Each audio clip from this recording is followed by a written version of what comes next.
Hello everyone, welcome back to our channel. तो कैसे हैं आप लोग। आज हम जो आपके 50 क्वेश्चंस हैं उनका सॉल्यूशन कर रहे हैं।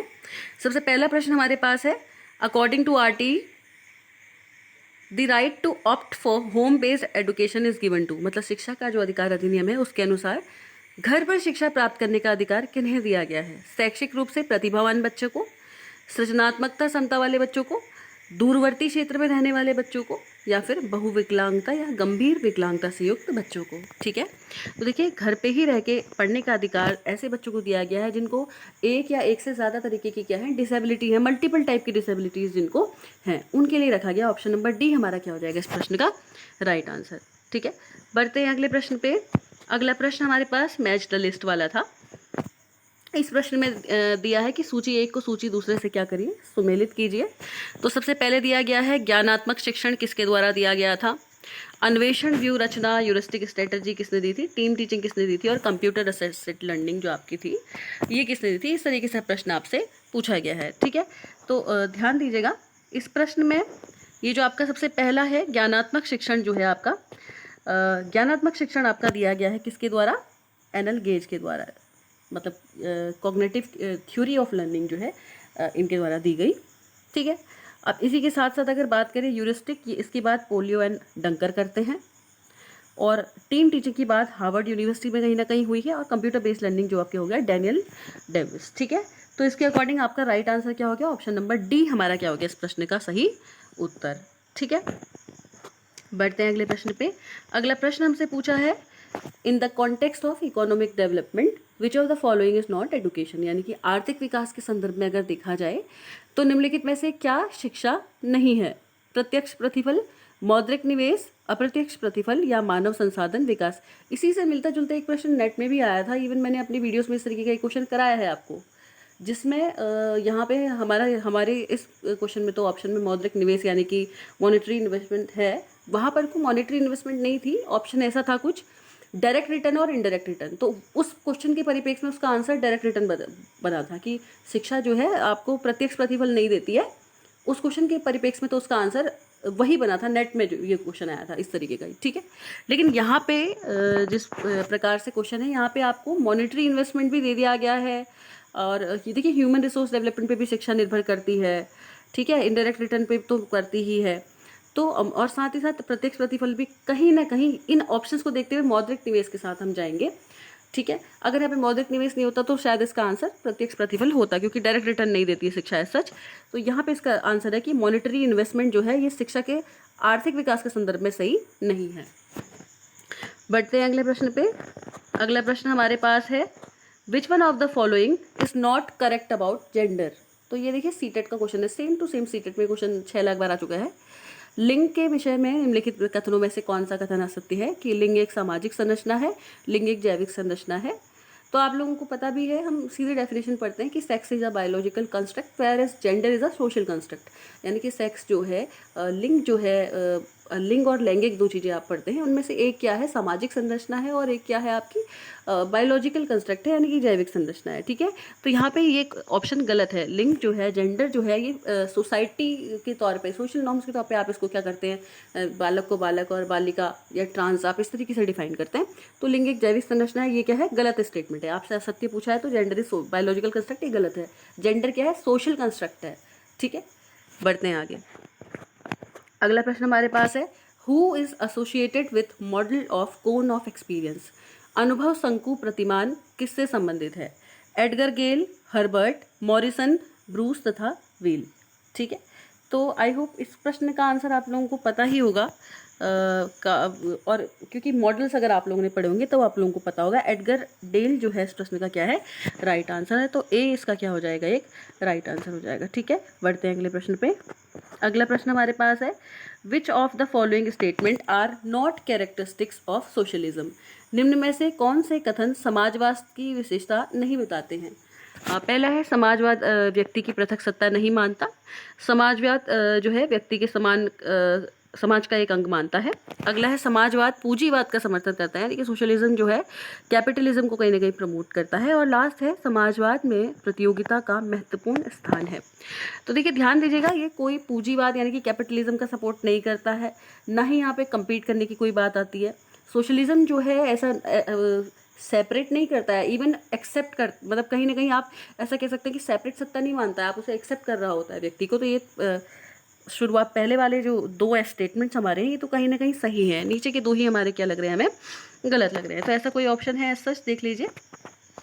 तो इसका राइट आंसर क्या हो जाएगा, सी और डी। चूंकि ये हमें नहीं लग पा रहे हैं, हमें लग रहा है कि ये और बी क्या है, सही है। ठीक है, बढ़ते हैं अगले प्रश्न पे।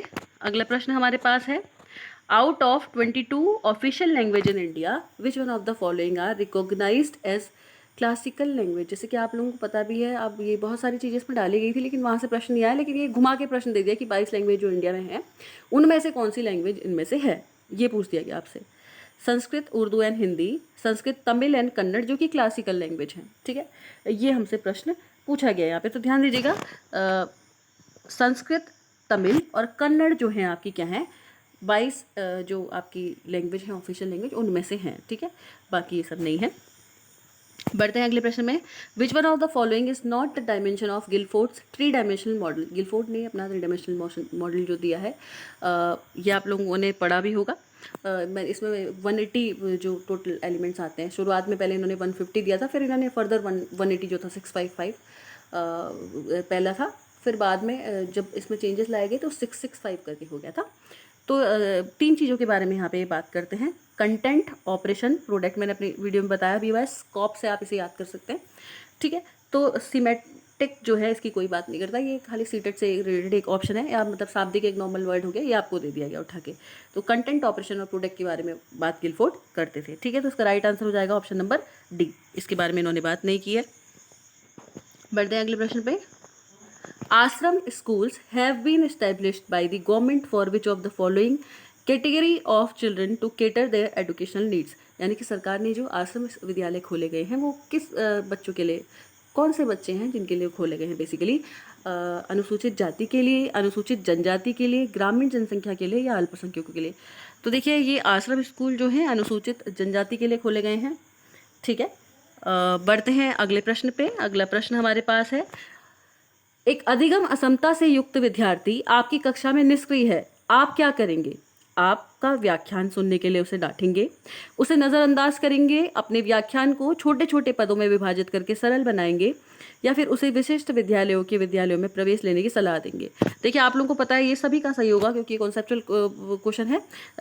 नेगेटिव तो हम कुछ भी नहीं करेंगे, ऑब्वियसली हम क्या करेंगे, अपने लेक्चर्स को ईजी बनाने की कोशिश करेंगे, छोटे छोटे स्मॉल पार्ट्स में क्या करेंगे, डिवाइड करेंगे। देखिए कुछ क्वेश्चन तो ऐसे आए हैं, ठीक है, कोई परेशानी नहीं है, ये जेन्युइन क्वेश्चंस हैं, अंडरस्टैंडिंग बेस्ड क्वेश्चंस हैं। ठीक है, लेकिन कुछ क्वेश्चन ऐसे हैं जो हटके हैं, जैसे पहला क्वेश्चन जो हमने देखा ये आप लोगों ने नहीं पढ़ा होगा क्योंकि है ही क्वेश्चन हटके।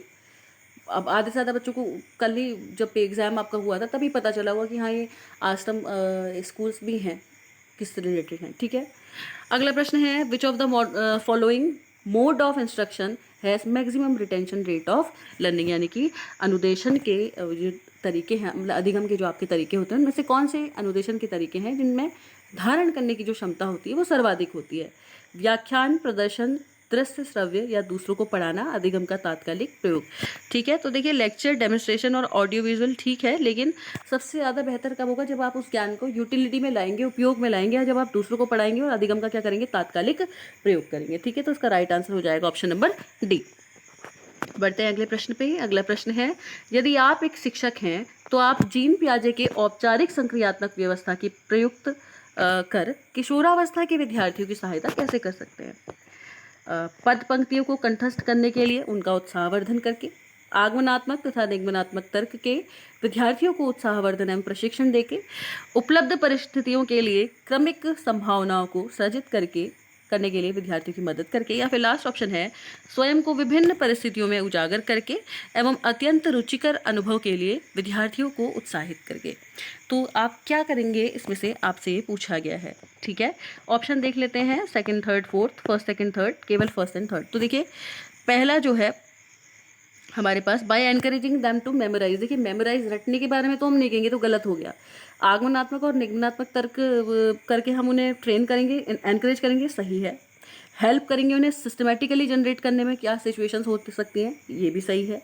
और एनकरेज करेंगे उन्हें कि मतलब वो जो उनका ज्ञान है उसको किसी सिचुएशन में वो फिट इन करे। ध्यान दीजिएगा, इसका आंसर अप्रोप्रिएट वैसे सेकंड, थर्ड एंड फोर्थ होना चाहिए, ठीक है। लेकिन एग्जामिनर अगर अपनी तरफ से इसका आंसर और ज़्यादा अलग देना चाहे तो इसका आंसर ध्यान दीजिएगा दूसरा और चौथा भी हो सकता है, दूसरे और चौथे में भी कोई बुराई नहीं है। अब ये आंसर देने वाले पे डिपेंड करता है उसने वहाँ पे आंसर क्या सजेस्ट किया हुआ है, क्योंकि जो सेकंड जो आपका जो थर्ड वाला ऑप्शन है उपलब्ध परिस्थितियों के लिए क्रमिक संभावनाओं को सजेस्ट करना, तो खाली सिक्वेंशियल सीरीज आप जनरेट करेंगे, ये 100% नहीं कह सकते आप। मतलब ये जो है अब यहाँ पे अगर ऑप्शन में सेकंड एंड फोर्थ है तो ये इस क्वेश्चन में सेकंड एंड फोर्थ भी आंसर वहाँ पे आंसर की में आपको दिया जा सकता है। लेकिन अगर मतलब सारे पॉजिटिव के हिसाब से देखें तो सेकंड, थर्ड, फोर्थ सही रहेगा, ठीक है। बढ़ते हैं अगले प्रश्न पे। तो इस क्वेश्चन में ऐसा भी हो सकता है। अगला प्रश्न है which one of the following book is authored by Gijubhai Badheka. ये देखिए ये किताब मैंने आपको 1,00,000 बार बताई थी, हर वीडियो में मैंने आपको बताया था कि गीजूभाई बदेखा जो है ज़्यादातर मोस्टली वीडियोस में बताया है, दिवा स्वप्न इनकी फेमस किताब है, वही किताब आई है, सीधे डायरेक्ट किताब क्वेश्चन आ रखा है तो, ठीक है। तो इसका राइट आंसर तो आई होप सभी को आया होगा, ऑप्शन नंबर सी, दिवा स्वप्न इनकी क्या थी, किताब थी। गणित से इनका लेना देना नहीं था, संस्कृत से ना हिंदी से भी नहीं कुछ लेना देना नहीं था इनका, ठीक है। प्राइमरी एजुकेशन के बारे में बेसिकली बात करते थे वैसे भी। अगला प्रश्न है सूची 1 और सूची 2 को आपको सुमेलित करना है। तो देखिए शिक्षा जन्मजात शक्तियों का विकास है, शिक्षा एक त्रिध्रुवी प्रक्रिया है, शिक्षा जो है सामाजिक परिवर्तन का सशक्त साधन है, या फिर विद्यालय। अब देखिए बाकी तो सारे ऑप्शन बड़े अजीब से हैं, जैसे विद्यालय जो है अपना सीधे सीधे अगर आप कोई भी ऐसा देखता यहाँ पर को हिंदी में तो फिर भी इतना एकदम से समझ में नहीं आ पा रहा है, इंग्लिश में देखिए सीधे, स्कूल जो है एजेंसीज ऑफ एजुकेशन में से एक है, तो भाई फोर्थ का तो थर्ड है, क्रिस्टल क्लियर, ठीक है। यानी हिंदी में क्योंकि आपको समझ में नहीं आएगा एकदम से देख के, शिक्षा का अभिकरण दे दिया है चूंकि, तो विद्यालय जो है शिक्षा का अभिकरण है। तो अगर देख लेते हैं ऐसा कोई ऐसा है अगर ऑप्शन में, तो थर्ड एक ही में है, तो सीधे सीधा आंसर यही हो जाना था यहाँ पे, ए, ऑप्शन नंबर ए हमारा क्या हो जाएगा राइट आंसर। इसमें कुछ मिलाने का जैसा इतलम, क्योंकि जो क्वेश्चन की लैंग्वेज है वो थोड़ा अजीब सी है, तो एक ऑप्शन देख के ही मिल जाता है, ठीक है। बढ़ते हैं अगले प्रश्न पे। अगला प्रश्न है प्रशस्त यानी कि pre assessment holistic screening tool जो है ये एक एंड्रॉयड मोबाइल क्या है, ऐप है, ठीक है। इसमें बच्चों की मतलब छटनी करने के लिए क्या होता है, कहता है इस ऐप एक तरीके की ऐप है। तो किस तरीके के बच्चे, आपराधिक प्रवृत्ति वाले होते हैं जो, या बंजारा जनजाति के होते हैं, पर्वतीय क्षेत्रों के होते हैं, या विकलांग व्यक्ति अधिनियम 2016 के अंतर्गत आने वाले। तो देखिए ये भी सिलेबस ही है, क्योंकि डेलिक्वेंट टेंडेंसी आपके सिलेबस में डाली गई थी और चिल्ड्रन विद डिसेबिलिटी तो आपके उसमें थी ही थी। तो ये ऑप्शन नंबर डी इस प्रश्न का राइट आंसर हो जाएगा, ठीक है। तो ये जो डिसेबिलिटीज़ वाले बच्चे होते हैं उनके लिए ये है प्रसक्त, ठीक। बढ़ते हैं अगले प्रश्न पे। Sir John Adams use to say that, क्या कहते थे जॉन एडम्स, शिक्षा दर्शन का गत्यात्मक पक्ष है, शिक्षा दर्शन के अधीन है, शिक्षा और दर्शन में कोई संबंध नहीं है, शिक्षा और दर्शन एक ही सिक्के के दो पहलू हैं, ठीक। तो इस क्वेश्चन का राइट आंसर क्या हो जाएगा आपका, जो जॉन एडम्स हैं उन्होंने कहा है शिक्षा क्या है, दर्शन का गत्यात्मक पक्ष है, ऑप्शन नंबर ए, ठीक है। बढ़ते हैं अगले प्रश्न पे। The philosophy of inclusive education believes that, यानी समावेशी शिक्षा का जो दर्शन है वो क्या विश्वास करता है। देखिए जिसमें केवल आ गया है ये तो सीधे पहले ही काट देना था हमें। अब खाली दयालु होने चाहिए ये भी गलत है, सभी बच्चों के साथ समान भाव एवं आदर की व्यवहार करने चाहिए, ठीक है। अगला है अत्यंत गंभीर विकलांगता से युक्त बच्चों के लिए केवल विशेष, ये भी बिल्कुल गलत है। तो देखिए सभी बच्चों के साथ दयालु होना, या इंग्लिश में अगर आप इसे देखें ऑलवेज रिमेन पिटी, तो देखिए ये पिटी जो वर्ड है यहाँ पे थोड़ा ये हल्का सा मतलब पॉजिटिव नहीं है कोई किसी भी एस्पेक्ट में। तो देखिए आप सभी बच्चों के साथ समान व्यवहार करें वो ज़्यादा अच्छा है, all children should be treated equally with grace and gratitude, ठीक है। तो ऑप्शन नंबर सी हमारा क्या हो जाएगा यहाँ पे राइट आंसर हो जाएगा। बढ़ते हैं अगले प्रश्न पे। शैक्षिक नेतृत्व की सर्वाधिक आवश्यकता है, शैक्षिक प्रशासन में, प्रबंधन में, संस्थागत व्यवहार परिवर्तन में, या शैक्षिक पर्यवेक्षण में। तो देखिए इसका राइट आंसर, चूँकि देखिए आपके सिलेबस में सीधे सीधे एजुकेशनल एडमिनिस्ट्रेशन डाला हुआ है, तो भाई इसका मैनेजमेंट और या इंस्टीट्यूशनल बिहेवियर ये सब तो उससे तो कुछ फर्क नहीं पड़ता है। एजुकेशनल एडमिनिस्ट्रेशन जो है, शैक्षिक प्रशासन जो है, कहीं ना कहीं नेतृत्व की क्या है सर्वाधिक, उसको होती है नेतृत्व की सर्वाधिक आवश्यकता, क्योंकि शैक्षिक प्रशासन जो है वहाँ पे अगर नेतृत्व शैली होगी किसके पास, प्रिंसिपल के पास बेसिकली, तो वो अच्छे से चल पाएगा, ठीक है। बढ़ते हैं अगले प्रश्न पे। अगला प्रश्न हमारे पास है शिक्षक के लिए शैक्षणिक पेडागोजिकल ज्ञान आवश्यक है क्योंकि यह उसे सक्षम बनाता है। शिक्षण हेतु प्रभावात्मक पाठ नियोजन में, उचित कक्षा प्रबंधन में, शैक्षिक भ्रमण के आयोजन में, या फिर अभिभावक यानी कि जो पीटीए मीटिंग्स होती हैं इनके लिए। तो देखिए इसका जो एक राइट आंसर हो सकता है वो क्या होगा, देखिए एक तो इफेक्टिव लेसन प्लान करने में, दूसरा क्या है क्लास को अच्छे से मैनेज करने में यानी कि उचित कक्षा प्रबंधन में। अब इस शैक्षिक भ्रमण और अभिभावक वाला तो ये तो खाली भ्रमित करने के लिए आपको दे दिया गया, ठीक है। तो ऐसा कोई ऑप्शन है क्या? ऑप्शन नंबर सी हमारे पास है, ये हमारा राइट आंसर हो जाएगा, ठीक है। बढ़ते हैं अगले प्रश्न पे।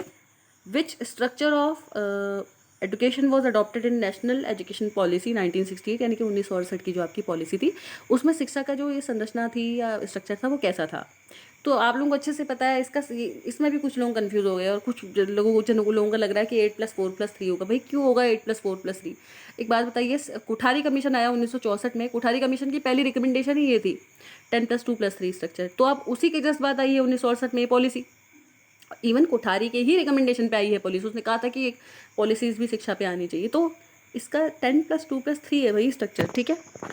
और साथ ही साथ कोई एक ऑफिशियल पेज ऐसा था उसमें दिया है 8+4+3, पर ध्यान से सुनिएगा कि वो 8+4+3 दिया क्या है।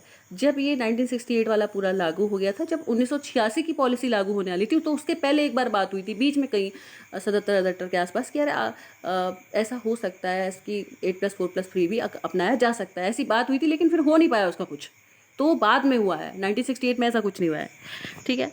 बढ़ते हैं अगले प्रश्न पे। अगला प्रश्न हमारे पास है, यदि एक शिक्षक कक्षा में घोषणा करता है कि आज मैं पढ़ाऊंगा, यह इंगित करता है कि शिक्षक की शैली है। तो देखिए इसमें थोड़ा सा आपको लग रहा है ईगो सेंट्रिज्म आ रहा है, थोड़ा ईगोस्टिक हो रहा है टीचर कि आज मैं पढ़ाऊंगा। तो थोड़ा यहाँ पर वो क्या है, सीधे सीधे अधिकारात्मक या अथॉरिटेटिव बिहेवियर टीचर का शो हो रहा है। बढ़ते हैं अगले प्रश्न पे। Teachers are expected to possess following qualities, teacher में ये गुण होने चाहिए। उच्च नैतिक चरित्र, सही है। स्वस्थ व्यक्तित्व, ये भी सही है। व्यावसायिक नैतिकता, ये भी सही है। लेकिन मजबूत राजनीतिक आधार, तो भाई राजनीतिक से टीचर का क्या मतलब? साउंड पॉलिटिकल बेस, तो मतलब ये तो सुनने से अजीब सा लग रहा है। बाकी तो ठीक है। ऐसा कोई ऑप्शन है जिसमें तीनों हैं? हाँ, ऑप्शन नंबर सी हमारे पास यहाँ पे है। तो ऑप्शन नंबर सी हमारा इस प्रश्न का क्या हो जाएगा, राइट आंसर हो जाएगा, ठीक है। अब आप भी अपने पॉइंट ऑफ व्यू रख सकते हैं अगर आपको लगता है कि कोई क्वेश्चन ऐसा होना चाहिए। देखिए अंडरस्टैंडिंग बेस्ड जो क्वेश्चन है ये सभी का लगभग सही होने वाले हैं। क्वेश्चन जो ऊपर नीचे होंगे वो वही होंगे जो ये थोड़ा जैसे आश्रम वाला क्वेश्चन आ गया, ये प्रसक्त वाला क्वेश्चन आ गया, कुछ जो हटके क्वेश्चन आ गए जो कहीं भी किसी ने नहीं पढ़ाए थे, एकदम से आ गए पेपर में बस, ठीक है। बढ़ते हैं अगले प्रश्न पे।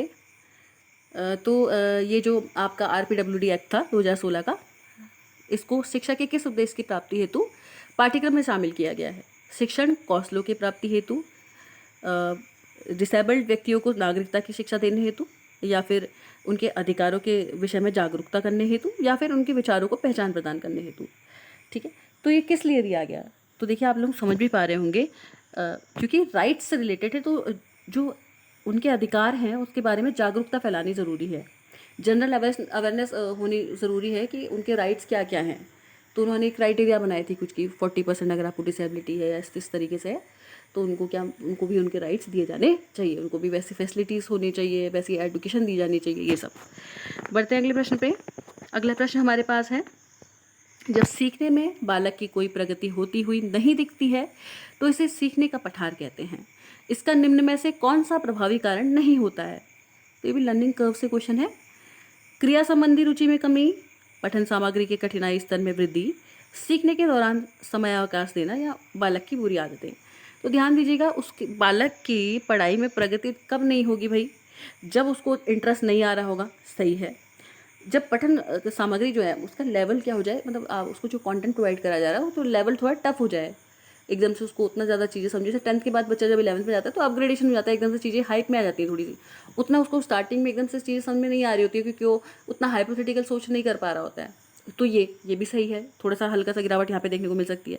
सीखने के दौरान समयावकाश देना, ये तो कोई सेंस ही नहीं बन रहा है इसमें। ये तो ब्रेक तो आप पढ़ते पढ़ते आप ब्रेक तो बीच में खुद भी लेते रहते हैं, तो ये क्या है, ये नहीं हो सकता। फिर है बालक की बुरी आदतें, तो ये तो एक कारण डेफिनेटली हो सकता है। तो यहाँ पे राइट आंसर आपका क्या हो जाएगा, providing a break of time during the learning, ठीक है। बढ़ते हैं अगले प्रश्न पे। अगला प्रश्न है, केंद्रीय शिक्षक प्रौद्योगिकी संस्थान CICT के विशिष्ट उद्देश्य हैं।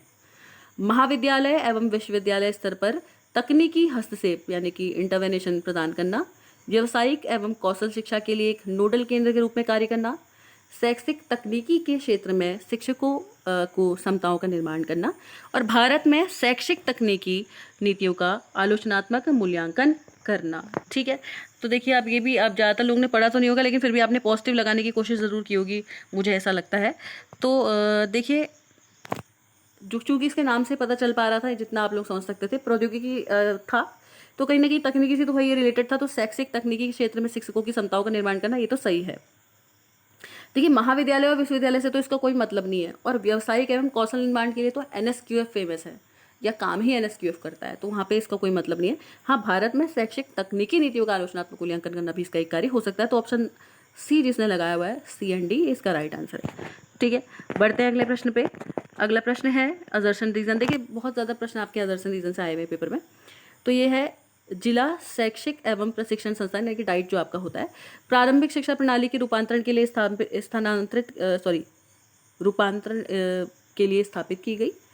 अगला है, और रीज़न इसका दिया गया है, उस समय जिला शैक्षिक एवं प्रशिक्षण संस्थानों को ग्रामीण क्षेत्रों के विद्यालयों की शैक्षिक समस्याओं का पता लगाने का मुख्य कार्य क्या करा गया था, सौंपा गया था।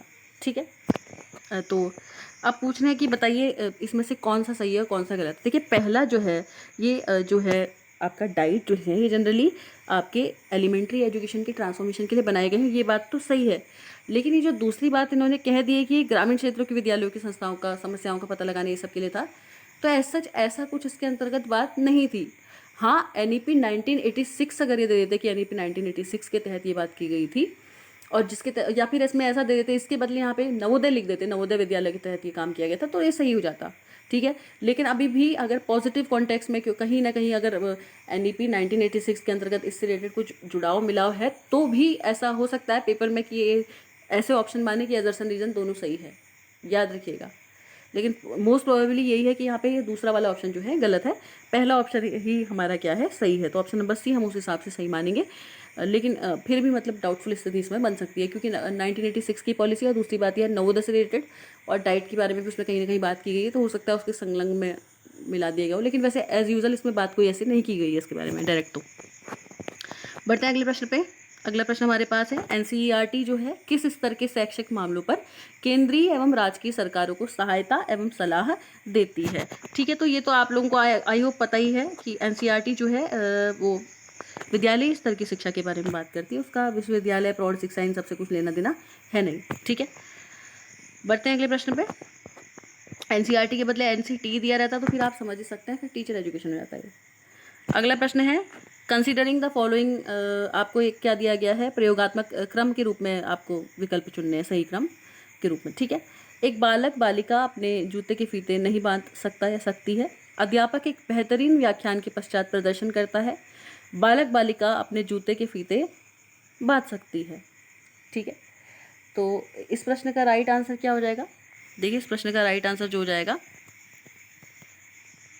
अब देखिए, पहले उसको जूतों के फीते बांधना नहीं आता था, उसको डेमोन्स्ट्रेट किया गया, तो उसके बाद उसे बांधना आ गया। तो अब देखिए, बालक बालिका ओबीडियंट है, देखिए आज्ञाकारी है, इसका तो उससे कोई मतलब नहीं है, सतर्क है, अटेंटिव है, इससे भी मतलब नहीं है, सिंसियर है, लेकिन हाँ बच्चे ने कुछ सीखा, क्योंकि बच्चे ने देखा, उसके सामने क्रिया हुई, उसने कुछ सीखा, तो option number D, child has learn something, ये उसका राइट आंसर है। ठीक है, बढ़ते हैं अगले प्रश्न पे। विद्यालय शिक्षा के संदर्भ में खाली बर्तन यानी कि एम्प्टी वेसल जो है क्या किसके रूप में निर्दिष्ट होता है। विद्यालय पुस्तकालय में नई किताबें जोड़ना, विद्यालयों में खाली पदों पर शिक्षकों की नियुक्ति करना, विद्यार्थियों के मस्तिष्क को नई सूचनाओं से भरना, या भवन निर्माण हेतु अनुदान प्रदान करना। तो आई होप आप लोग समझ गए होंगे सभी कि filling the minds of students with new information, option number C right answer हो जाएगा। क्योंकि बहुत सारे आपके फिलोसोफर्स आए जिन्होंने, या साइकोलॉजर आए जिन्होंने ऐसा भी कहा कि बच्चा जो है ब्लैंक स्लेट है ना, उसमें चीज़ें भरना ही आपका कार्य है। तो कहीं ना कहीं ये बच्चों से रिलेटेड था, उनके मस्तिष्क जो है वो उनमें सूचनाओं भरने से रिलेटेड था। बढ़ते हैं अगले प्रश्न पे। जो लास्ट प्रश्न है आपका पेडागोगी का, कि परामर्श की अपेक्षा निर्देशन एक व्यापक प्रक्रिया है, guidance is broader then counselling. तो ये बिल्कुल सही बात है, काउंसलिंग जो होता है छोटा पार्ट होता है, एक नैरोर पार्ट होता है, गाइडेंस बड़ा पार्ट होता है। अगला है, counselling is one of the techniques of guidance. तो ये भी बिल्कुल सही बात है, इसके अंतर्गत ही आता है। ठीक है, तो दोनों के दोनों क्या हैं यहाँ पर आपके सही हैं, तो इसका राइट आंसर हो जाएगा जिसमें दोनों सही हैं। ठीक है, तो कथन एक और दो दोनों सत्य हैं, ऑप्शन नंबर सी। बढ़ते हैं अगले प्रश्न पे। अगला प्रश्न हमारे पास है, आपको total number of present ages दी गई हैं एबीसी की, जो कि 90 साल है एबीसी की वर्तमान आयु। तो 10 वर्ष पूर्व एबीसी की आयु का अनुपात 1:2:3 था। ठीक है, अब सी की वर्तमान आयु क्या है बोल रहा है। तो अगर हम इनकी आयु अगर आप देखो 1:2:3 थी पहले। ठीक है, तो आप x:2x:3x करके भी इसे मान सकते हैं, और इनको आप ऐड कर लीजिएगा। ठीक है, उसके बाद आप इसको निकाल सकते हैं। तो इसकी आंसर कितना आ जाएगा, 40 वर्ष क्या आ जाएगा, इसका आंसर आ जाएगा। ठीक है, आई होप आप लोगों को यहाँ तक चीज़ें एकदम समझ में आ रही हो, क्योंकि अगर आप अभी का आप डेटा देखते हो, अगर ए बी सी की आयु 10 वर्ष से पूर्व इतनी थी, तो अभी कितनी हो जाएगी, ए की कितनी हो जाएगी, x+10 हो जाएगी, बी की कितनी हो जाएगी, इसी तरीके से 2x+10 हो जाएगी, और सी की कितनी हो जाएगी, 3x+10 हो जाएगी। बाकी क्या करना है, इनको सबको आपस में जोड़ लीजिए। x 2x 3x हो गया आपका 6x, 6x + 30 जो अभी की एज होगी उसके हिसाब से 90, तो 6x की वैल्यू आ गई 90 - 30 दैट इज 60, तो x की वैल्यू आ गया 10। ठीक है, और x का वैल्यू अगर 10 आ गया तो पहले की वैल्यू थी x, दूसरे की 2x और तीसरे की 3x, और सी की वैल्यू पूछी थी आपसे, तो 3 × 10 30 आप सॉरी हाँ बिल्कुल सही है, लेकिन अभी की एज पूछी है। ये तो 10 अभी अभी जो ये जो इनकी अभी की एज है उसके बारे में हमसे पूछा गया है। तो अभी की एज कितनी हो जाएगी इसकी, ये आंकड़ा जो होगा 10 साल बाद का हो जाएगा, तो इतना +10 हो जाएगा, दैट इज़ 40 इसका राइट आंसर हो जाएगा। ठीक है, ऑप्शन नंबर बी। बढ़ते हैं अगले प्रश्न पे। हु पब्लिश्ड तरुण कुमाऊँ। तरुण कुमाऊँ किसने प्रकाशित किया, गिरिजादत्त नैथानी, बैरिस्टर मुकुंदी लाल। तो देखिए इसका राइट आंसर अगर आप कहीं इधर जाके चेक भी करेंगे, मुकुंदी लाल के जो है उनके समय पे प्रकाशन किया गया था उनके द्वारा। ठीक है, तो मुकुंदी लाल बैरिस्टर इसका राइट आंसर है। ठीक है, बढ़ते हैं अगले प्रश्न पे। सीरीज़ दी आपको एक 10,000, 11,000, 9,900। तो देखिए इस सीरीज़ में क्या हो रहा है, पहले शुरुआत वाले टर्म में बढ़ा, फिर उसके बाद घटा, फिर बढ़ा, उसके बाद घटा। तो कुछ ना कुछ ज़रूर इस तरीके के जितने प्रश्न होते हैं उनमें क्या होता है कि कुछ कुछ परसेंट में चीज़ें बढ़ रही होती हैं, घट रही होती हैं, कभी आप प्लस कर रहे हो, कभी माइनस कर रहे हो, इस तरीके से। ठीक है, तो सबसे पहले आपके पास है 10,000। ठीक है, तो 10,000 का 10% निकाल लीजिए। ठीक है, और 10,000 का 10% निकाल के इस 10,000 में ऐड कर दीजिए, तो आपका 11,000 आ जाएगा। ठीक है, फिर क्या कीजिए, 11,000 का 10% निकाल लीजिए और 11,000 से माइनस कर दीजिए, तो 9,900 आ जाएगा।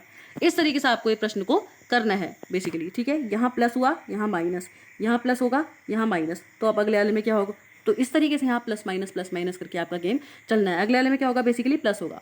ठीक है, तो 9801 जो है इसका 10% निकालिए और इसी में क्या कर दीजिए, ऐड कर दीजिए।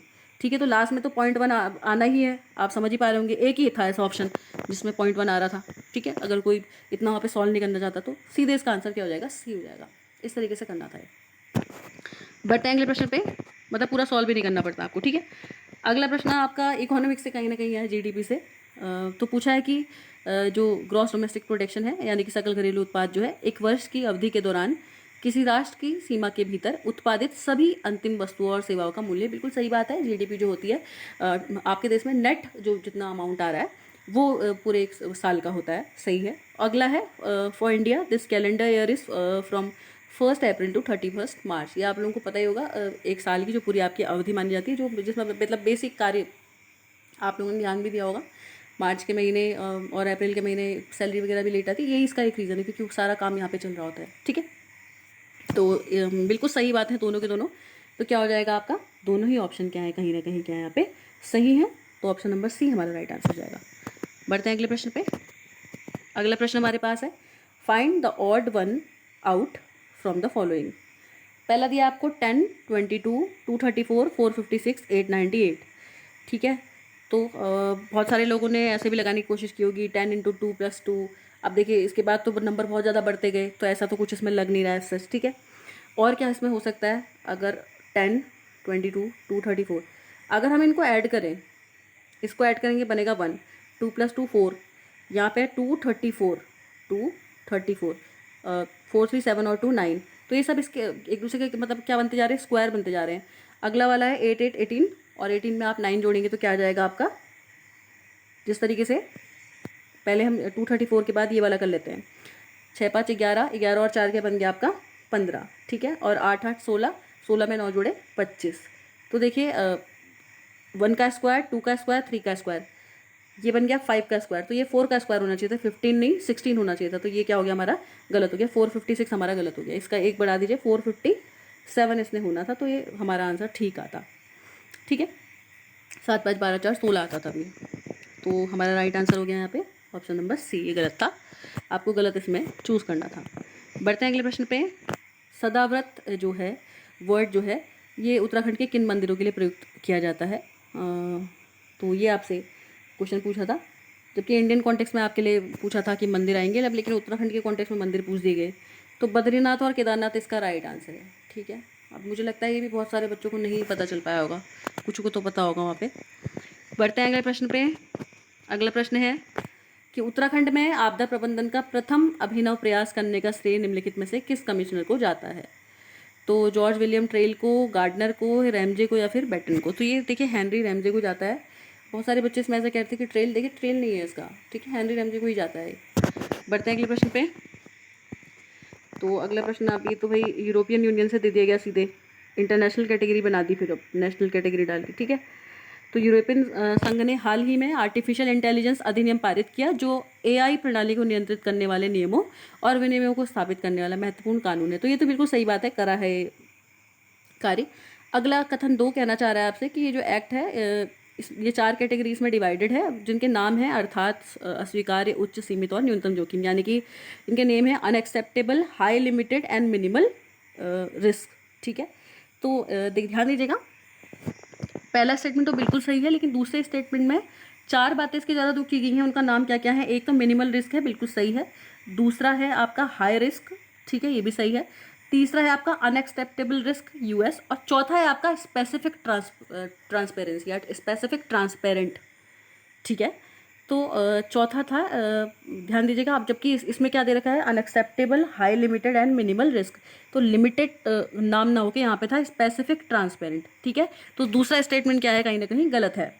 तो इस हिसाब से इस क्वेश्चन का आंसर क्या हो जाएगा, केवल 1, ठीक है। क्योंकि चौथा नाम जो है, चौथा नाम था स्पेसिफिक ट्रांसपेरेंट। आप लोग भी इसको खोज लीजिएगा, आपको क्या लगता है, लेकिन चौथा नाम इसका ये नहीं था, ठीक है। तो इस हिसाब से केवल कथन 1 इसका राइट आंसर हो जाएगा। बढ़ते हैं अगले प्रश्न पे।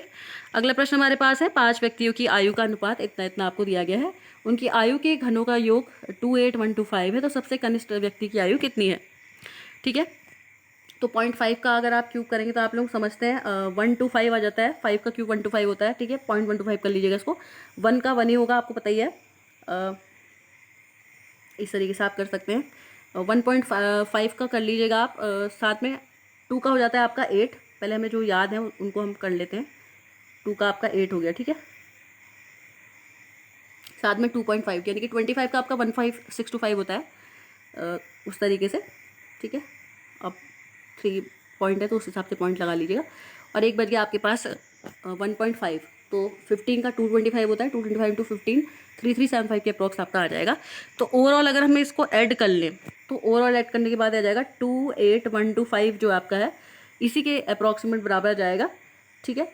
और इंटू ये बराबर आपका क्या आ रहा है, इनको ऐड करके क्या आ रहा था आपका, घनों का योग जो था एक्स क्यूब के बराबर था। ये टोटल ओवरऑल आपका था, इधर है 28125। तो इसकी वैल्यू कितनी आ जाएगी, यहाँ अपॉन में भेज दीजिएगा, एक्स क्यूब बराबर 1000, दैट इज एक्स बराबर कितना आ गया 10, ठीक है। तो सिंपल क्वेश्चन था। तो एक्स बराबर 10 आ गया, तो सबसे छोटा क्या है 0.5, 0.5 का मतलब है 5/10, ठीक है। 5/10 का मतलब होता है, सिंपली भाषा में कहूँ तो आधा, 10 का आधा कर लीजिए, कितना आ जाएगा 5% का राइट आंसर है। बढ़ते हैं अगले प्रश्न पे। सूची 1 को सूची 2 से आपको सुमेलित करना था कि बांदीपुर कहाँ है, पेरियार कहाँ है, सिमलीपान और सरिस्का, मतलब ये जो जगह हैं कौन से स्टेट में है अलग अलग। तो ये तो सही, ठीक है, रीजनेबल क्वेश्चन आया है, स्टेट से आया क्वेश्चन। तो इस क्वेश्चन का आंसर आपका हो जाएगा, बांदीपुर जो है वो है कर्नाटक में, ठीक है। पेरियार है केरल में, सिमलीपान है उड़ीसा में, और सरिस्का है राजस्थान में। तो ऐसा कोई ऑप्शन हमें दिखाई दे रहा है, तो ऑप्शन नंबर बी हमारा क्या है यहाँ पे राइट आंसर हो जाएगा। बढ़ते हैं अगले प्रश्न पे। अगला प्रश्न है PQRS ऐसे भी को सममिति रूप से एक गोलाकार मेज, ठीक है, ये सर्कुलर, आपको सर्कुलर अरेंजमेंट है सिंपली, ठीक है। तो इस प्रश्न का आपका राइट आंसर है ऑप्शन नंबर सी, ठीक है। सॉल्व करने में थोड़ा लंबा हो जाएगा, अनएडजस्टेबल है तो सीधा आंसर बता देती हूँ मैं आपको। अगला प्रश्न हमारे पास है, निम्नलिखित में से सही सुमेलित युग्म का चयन कीजिए। तो आपको इन्होंने ये क्वेश्चन आया आपका वहाँ से, जो आपको दिया गया था कि नेशनल सिंबल्स जो हैं उसमें आपका जैसे कैलेंडर भी था, सक संवत वो सब वाला, वहाँ से ही प्रश्न डाला गया है। तो गंगा दशहरा कब आता है, दीपावली, यम तृतीया और शिवरात्रि, तो वहाँ से ये क्वेश्चन आपको मिलाना है, ठीक है। तो गंगा दशहरा जो है ये कार्तिक अमावस्या को आता है, और दिवाली जो आपकी है ये कार्तिक शुक्ल पक्ष आपका हो गया, और यम तृतीया की अगर हम बात करें, मतलब आप सीधे सीधे देख लीजिए इसमें से सही कौन सा है, ये आपसे पूछा है, सॉरी हो गया, हाँ ये गलत मैंने लगा दिया था अभी, ये नहीं होगा, ध्यान दीजिएगा। इसका राइट आंसर क्या होगा, इसका राइट आंसर आपका हो जाएगा गंगा दशहरा वैशाल शुक्ल पक्ष को ही होता है। सही लगाया कि गलत लगाया, नहीं ये गलत है, ठीक है। अगला है आपका दीपावली कब होती है, तो दीपावली कार्तिक अमावस्या को ही होती है। अगला है यम तृतीया, ये कार्तिक शुक्ल पक्ष, ये भी सही है, और शिवरात्रि फाल्गुन कृष्ण पक्ष, ये भी सही है। तो गलत हो गया था, ध्यान दीजिएगा। 42 का आंसर डी है, ठीक है, ऑप्शन नंबर डी। बढ़ते हैं अगले प्रश्न पे। अगला प्रश्न है या फिर रीजनिंग का प्रश्न है, आपसे पूछा है उस विकल्प का चयन करना है जो अन्य तीन से क्या है, हटके है। तो पहले आपको दिया है 21, अगला दिया है 487, फिर है 33। तो देखिए हल्का ज़्यादा कुछ हिंट नहीं, तो हल्की हल्की हिंट तो इसमें मिल पा रही थी कि ये स्क्वायर से रिलेटेड कहीं ना कहीं, क्योंकि 21 का आप समझते हैं 441 होता है, ठीक है। तो ये कहीं ना कहीं लग रहा है, हाँ मतलब कि स्क्वायर से रिलेटेड क्वेश्चन था। 11 का आपको पता है 121 होता है, तो उसके कहीं ना कहीं करीब है। 35 का आप लोगों को ट्रिक पता होगा, 4 से 12, 12 25 हो जाएगा इसका, ठीक है। तो इस तरीके से हम समझ सकते हैं। बाकी आई होप ये बच्चों वाली ट्रिक आपको भी पता होंगी। 33 का स्क्वायर अगर आप करेंगे तो इसका स्क्वायर आएगा आपका 1089, ठीक है। तो देखो 1089 में से 4 घटाऊंगी तो 1085 आएगा, 441 में से 4 घटाएंगे 237 आएगा, 1225 में से 4 घटाओगे 1221 आएगा। लेकिन अगर आप 121 में से 4 घटाएंगे तो 117 आता। तो ये क्या है आपका गलत है, और ये आपका क्या है फिर सही है, क्योंकि आपसे पूछा है कि कौन सा इनमें से तीनों में से अलग है। तो 11,118। बढ़ते हैं अगले प्रश्न पे। अगला प्रश्न है, which of the following is not a composition of great poet Kalidas. तो कुमार संभव, ऋतु संहार, गीत गोविंद, रघुवंश, ठीक है। तो देखिए रघुवंश, कुमार संभव, ऋतु संहार सभी महाकवि कालिदास की रचना है। गीत गोविंद जयदेव की है, तो गीत गोविंद नहीं है, तो ऑप्शन नंबर सी यहाँ पे क्या हो जाएगा हमारा राइट आंसर। बढ़ते हैं अगले प्रश्न पे। अगला प्रश्न हमारे पास है, आपको एक आकृति दी गई है, उसमें बताना है कि न्यूनतम और अधिकतम रेखाखंडों की संख्या कितनी होगी, ठीक है। तो देखिए इस प्रश्न का आपका जो राइट आंसर हो जाएगा वो हो जाएगा ऑप्शन नंबर सी, ठीक है। आपको दिख भी रही हैं 1 2 3 4 5, ठीक है, 6 7 8 9। तो 9 तो आपका ये तो क्लियर था, ठीक है। आप 23 दिखाना यहाँ पे थोड़ा सा टिपिकल हो जाएगा, तो ये इसका राइट आंसर है। बढ़ते हैं अगले प्रश्न पे। Study the given pattern carefully and select the number that can replace the question mark, ठीक है। तो इस प्रश्न का राइट आंसर क्या हो जाएगा, आप देखते हैं क्या पैटर्न में बन रहा है। तो हमको दिया है 1728 और दिया है 1441, ठीक है। तो भाई अब ये हमें इतना बड़ा सा दिया है, यहाँ पे छोटा सा नंबर आ रहा है, तो मल्टीप्लाई तो उसमें लगना थोड़ा सा मुश्किल ही है ना। या इंटू 2 करके भी हम कुछ माइनस वाइनस करते तो प्लस माइनस या प्लस करके कुछ होगा। एक बार इनको प्लस करके देखें तो कितना हो गया, 7 2 9 1 10 और 8 18 इधर हो गया। इधर कर लीजिए 4 1 5 4 9 और 1 10, ठीक है। इन दोनों को ऐड कर दीजिए, आपका आ जाएगा 28। पूरा ऐड कर लीजिए 8 2 10। अब यहाँ क्या है 280 को भी आपस में सारे ऐड कर लीजिए, कितना आ गया 10। यानी कि पैटर्न तो कहीं ना कहीं बन गया। सारी डिजिट्स को दोनों साइड की जो डिजिट्स हैं उनको प्लस कर दीजिए और उनको भी आपस में प्लस कर दीजिए। तो एक बार देख लेते हैं, लास्ट वाला है 3932, प्लस कर लीजिए 12 3 15 और 2 17। इधर आ जाइए 2 5 4 6 6 4 10 5 15 और 2 17। 17 प्लस 17 क्या उतना हो जाएगा आपको 34, ठीक है। और तो ऐसा कोई ऑप्शन है तो ये देखिए 340 जो है आपका है, मतलब 34 ही है बेसिकली। 3 + 4 कर लीजिए 7 आ जाएगा, 3 + 4 कर लीजिए 7 आ जाएगा। तो ऑप्शन नंबर सी हमारा क्या है यहाँ पे राइट आंसर हो जाएगा। बढ़ते हैं अगले प्रश्न पे। Who was the chairman of uniform civil code committee in Uttarakhand. Pramod Kohli, Ranjana Prakash Desai, Shatrughan Singh, BC Khanduri. ठीक है, तो इसका राइट आंसर आपका हो जाएगा Ranjana Prakash Desai, option number B इसका राइट आंसर है। बढ़ते हैं अगले प्रश्न पे। ऐसे त्रिभुजों की संख्या कितनी है जिनके शीर्ष जो हैं अष्टभुज के शीर्ष हैं, किंतु त्रिभुज के केवल एक भुजा ही अष्टभुज के साथ उभयनिष्ठ हो।